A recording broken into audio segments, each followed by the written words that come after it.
Түрүүн Номжим гишүүн маш ноцтой нэг асуудлыг хүндсэн нь энэ сонгон шалгаруулах ажлын хэсэг ажиллаа явуулж явах үед утсаар дарамтлсан гэсэн ийм зүйл хэллээ. Гэхдээ нэр зааж хэлсэнгүү. Тэгэхээр энэ бол зүгээр нэг ингээд яриад өнгөрөх зүйл биш. Учираас энийг ажлын хэсгийг даргалсны хувьд, ахалсны хувьд та хэдэн сарын хэдний өдөр ямар байдлаар, ямар нөхцөлд, ямар субъектийг дэмжиж дарамтсан гэдгээ тайландаа тодорхой тусах ёстой шүү. Одоо улс төрчид яадаг вэ гэхээр би ярина. Би одоо хэрэгтэй цаг гарахаар нь яг одоо асуудлыг ярина л гэдэг. Тэгээ тэр нь улс төрийн сэдэв болоод ингээд өнхрөөд явчихдаг. Тэгэхээр одоо энэ ялангуяа хууль зүйн байнгын хороо бол энэ асуудал дээр их нухацтай хандаж та энийг тэмдэглэлтэд заавал оруулаарай гэдгийг хэлье. Хоёрдугаарт уучлаарай хурал даруулагч. За 1 минут нэмжих үү. Хоёрдугаарт нэг зүйл дээр болохоор ер нь энэ үеийн үед лавл одоо би 18 сарын их хурлын гишүүний ажлыг хийж явах үед ямар нэгэн томилгоотой холбоотой зөвлөл дээр нэг хүн амьтнаар яриулах юм аа. Тэгээд одоо тийм ийм учир начиртай гэдээ яриулах юм аа. Нэг тэр бол та бүхэнд хасханаа болж байгаа шүү. Энэ бол өөрөө ёс зүйн асар том зөрчил байхгүй.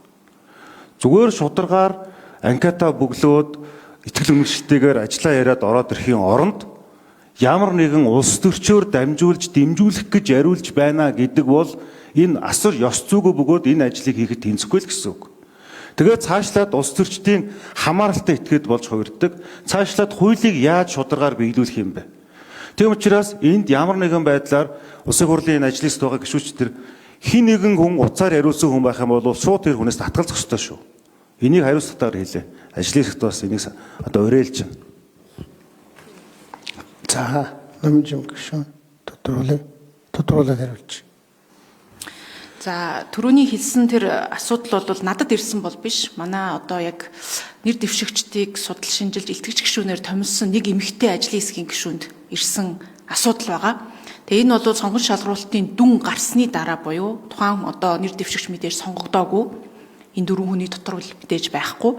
Гэтэ энэ хүн тэр одоо үр дүнд мэдээж сэтгэл хангалуун бус байгаад за нууц байх ёстой илтгэгчийн тайланг өөрөө бүрэн үдсэн байгаад чи намайг ингэж дүнсэн байна. Түүнээс болж бас би сонгогдоогүй байна гэдэг ийм асуудлыг тэр хүн тавьсан байсан. Тэгээд тухайн одоо энэ занал хийлд өртсөн ажлын хэсгийн гишүүн маань бичгээр бас энэ асуудлыг гомдлоо гаргасан байгаа. Энийг бас хууль зүйн байнгын хорон дээр тодорхой хүрээнд бас ярьж протокол тусгуулах асуудлыг бол бид бас энд ярьж байгаа гэдгийг танд бас хэлмээр байна.